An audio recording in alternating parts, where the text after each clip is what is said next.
2023년 여름, 한 북한 병사가 군복을 입은 채로 비무장지대를 넘어왔습니다. 그가 지뢰밭을 돌파하는 데 걸린 시간은 단 9분. 이 짧은 시간 동안 그는 죽음과 자유 사이를 달렸습니다.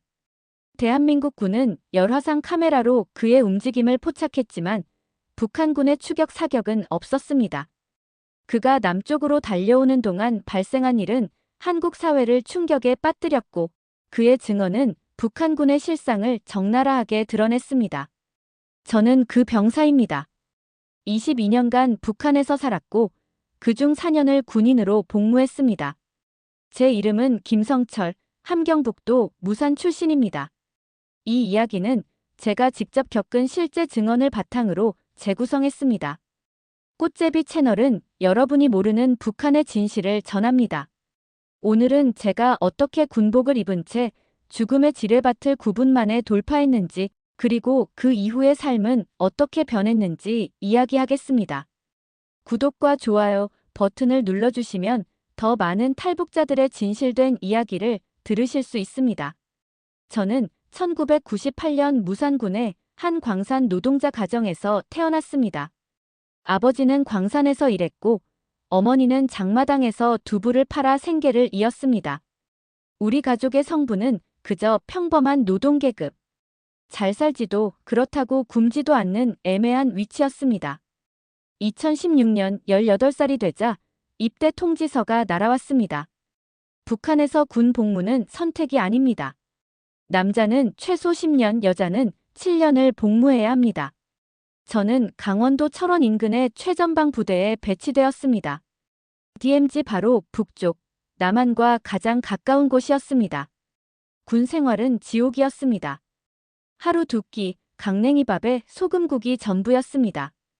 영양실조로 쓰러지는 동무들이 부지기수였고 겨울에는 동상으로 발가락을 잃는 병사들도 있었습니다. 우리는 매일 아침 6시에 기상해서 김일성, 김정은 초상화 앞에서 충성 맹세를 했습니다. 위대하신 수령님과 경애하는 최고 사령관 동지를 목숨으로 사수하겠습니다. 생활총화는 매주 토요일마다 있었습니다. 서로를 감시하고 고발하는 시간. 누가 졸았는지, 누가 불평을 했는지, 누가 남조선 방송을 들었는지 고자질하는 자리였습니다. 정치 보위부 요원들은 항상 우리를 지켜봤습니다. 친한 동무라도 믿을 수 없었습니다. 한마디 잘못하면 교화소행이었으니까요. 저는 경계 초소 근무를 주로 맡았습니다. 남쪽을 향해 총을 겨누고 서 있는 시간. 그곳에서 저는 처음으로 남한을 봤습니다. 2022년 가을, 제 인생을 바꾼 순간이 찾아왔습니다. 야간 경계 근무 중이었습니다. 쌍안경으로 남쪽을 바라보는데 불빛이 보였습니다. 마을 불빛. 환하게 빛나는 거리, 움직이는 자동차들, 그리고 늦은 밤인데도 환한 건물들. 저게 남조선이구나. 우리 쪽은 칠흑 같은 어둠이었습니다. 전기가 없어서 초소에서도 촛불을 켜야 했습니다. 반면 남쪽은 밤인데도 대낮처럼 밝았습니다. 그 순간 의문이 들었습니다. 우리가 배운 대로라면 남조선은 미제의 식민지이고 인민들은 굶주리고 있어야 했습니다. 그런데 왜 저렇게 밝을까? 왜 저렇게 많은 불빛이 있을까? 어느 날 밤, 바람을 타고 남쪽에서 음악 소리가 들려왔습니다. 경쾌한 음악. 우리가 듣는 혁명가요와는 전혀 다른 리듬이었습니다. 그 소리를 들으며 저는 생각했습니다. 저곳 사람들은 행복하게 살고 있는 것 아닐까? 초소에서 내려와 동료 박철에게 조심스럽게 물었습니다. 야, 너 남조선이 진짜로 잘 사는 것 같지 않냐? 박철은 화들짝 놀라며 제 입을 막았습니다. 미쳤냐? 그런 소리 하다 걸리면 우리 둘 다 끝이야. 그날 밤 저는 잠을 이룰 수 없었습니다. 22년간 배워온 모든 것이 거짓이라면, 만약 남조선이 정말 잘 사는 나라라면, 그렇다면 나는 왜 여기서 굶주리며 총을 들고 있는 걸까? 창밖으로 남쪽 하늘을 바라봤습니다. 그곳에는 별이 아닌 불빛들이 반짝이고 있었습니다. 그 순간 저는 알았습니다. 저 불빛 속으로 가고 싶다고. 각성 이후 제 안의 모든 것이 변했습니다. 충성 맹세를 할 때마다 입에서는 구호가 나왔지만 마음은 텅 비어 있었습니다. 생활 총화 시간에는 다른 동무들의 고발을 들으며 이 체제의 잔인함을 더욱 절감했습니다. 박철과 저는 점점 가까워졌습니다. 어느 날 밤 순찰을 함께 돌며 저는 조심스럽게 말을 꺼냈습니다. 철아, 너 남쪽으로 가고 싶다는 생각 해본 적 없냐? 박철은 잠시 침묵하더니 고개를 끄덕였습니다. 매일 생각해. 근데 어떻게? 지뢰밭을 어떻게 뚫고 가냐?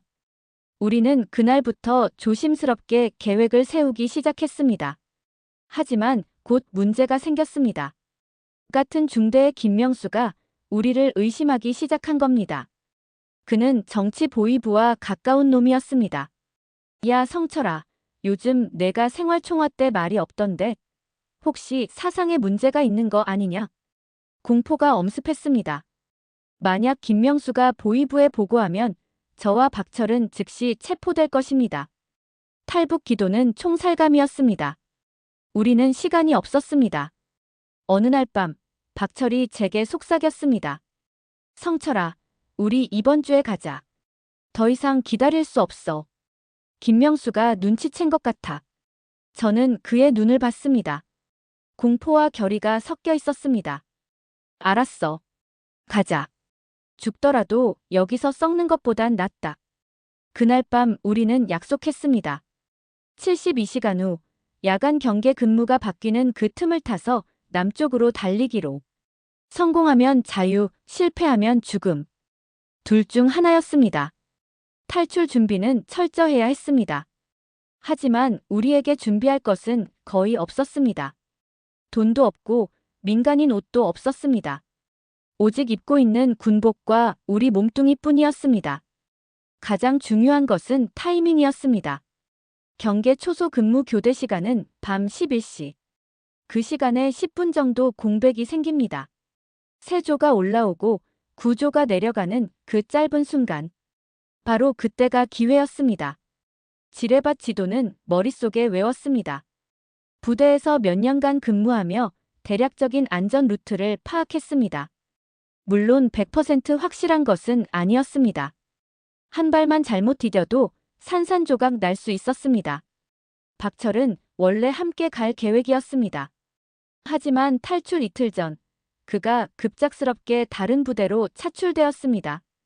김정은 생일 준비를 위한 특별 근무조였습니다. 그는 제 손을 꽉 잡으며 말했습니다. 성철아, 너라도 먼저 가. 나는 다음에 기회를 봐서 갈게. 같이 가자고 약속했잖아.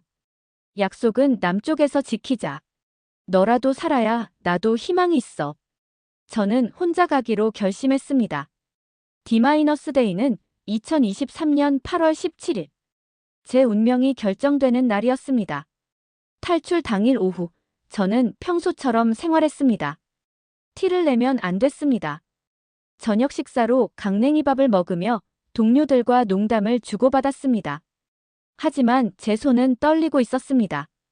밤 10시 50분, 저는 경계 초소로 올라갔습니다. 심장이 터질 것 같았습니다.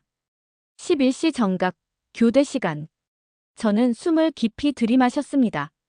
그리고 남쪽을 향해 달리기 시작했습니다. 11시 1분. 저는 철책을 넘었습니다.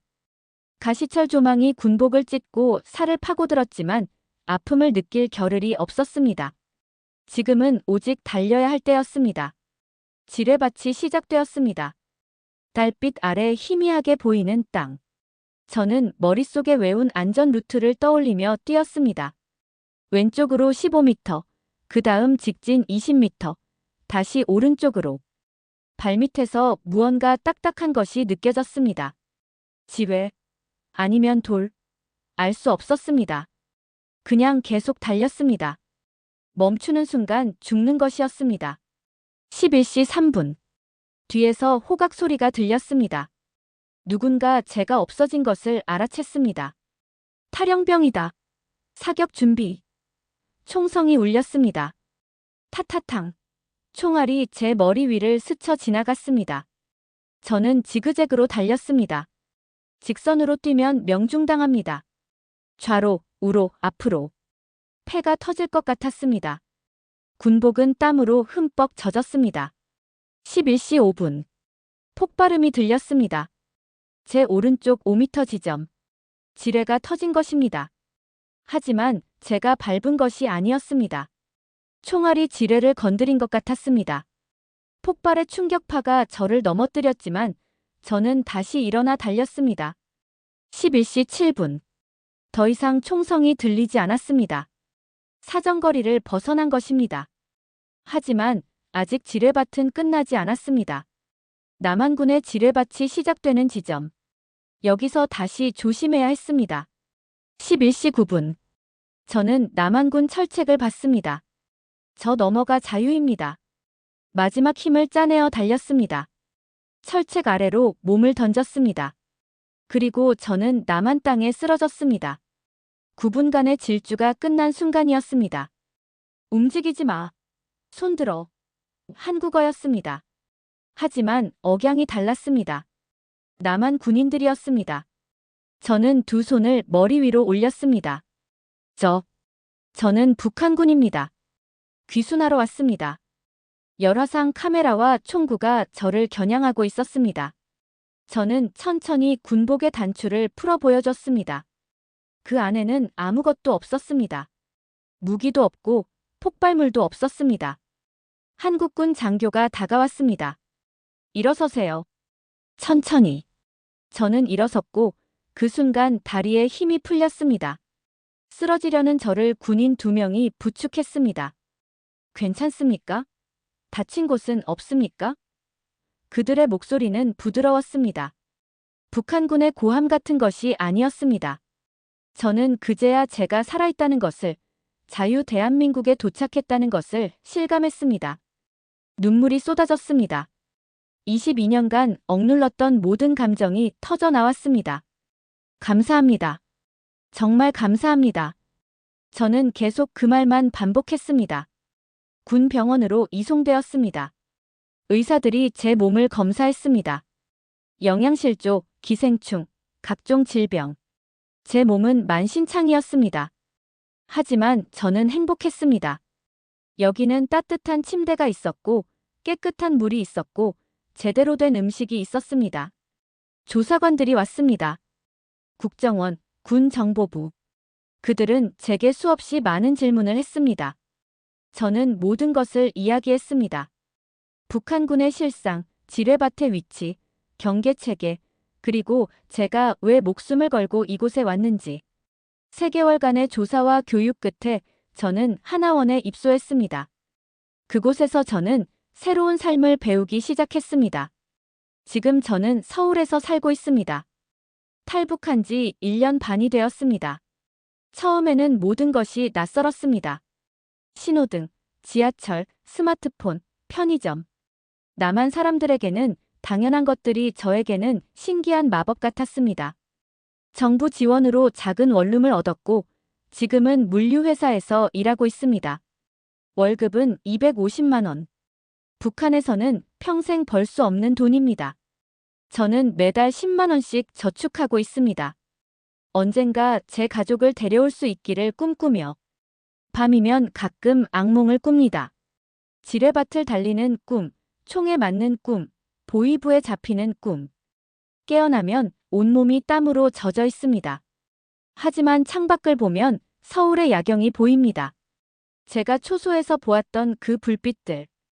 이제 저는 그 불빛 속에서 살고 있습니다. 박철은 아직 북한에 있습니다. 소식을 들을 길이 없습니다. 하지만 저는 믿습니다. 언젠가 그도 남쪽으로 올 것이라고. 그리고 우리가 함께 꿈꿨던 자유를 함께 누릴 것이라고. 제 부모님은 무산에 계십니다.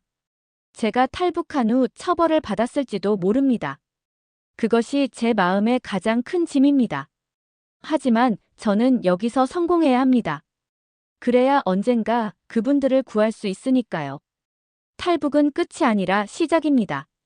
저는 지금도 매일 새로운 것을 배우고 새로운 꿈을 꿉니다. 언젠가 저는 통일된 한국을 보고 싶습니다. 북쪽의 불빛도 남쪽처럼 환하게 빛나는 날을 꿈꿉니다. 여러분, 저의 이야기가 북한의 실상을 알리는데 조금이나마 도움이 되기를 바랍니다. 구독과 좋아요는 꽃제비 채널이 더 많은 이야기를 전하는 큰 힘이 됩니다.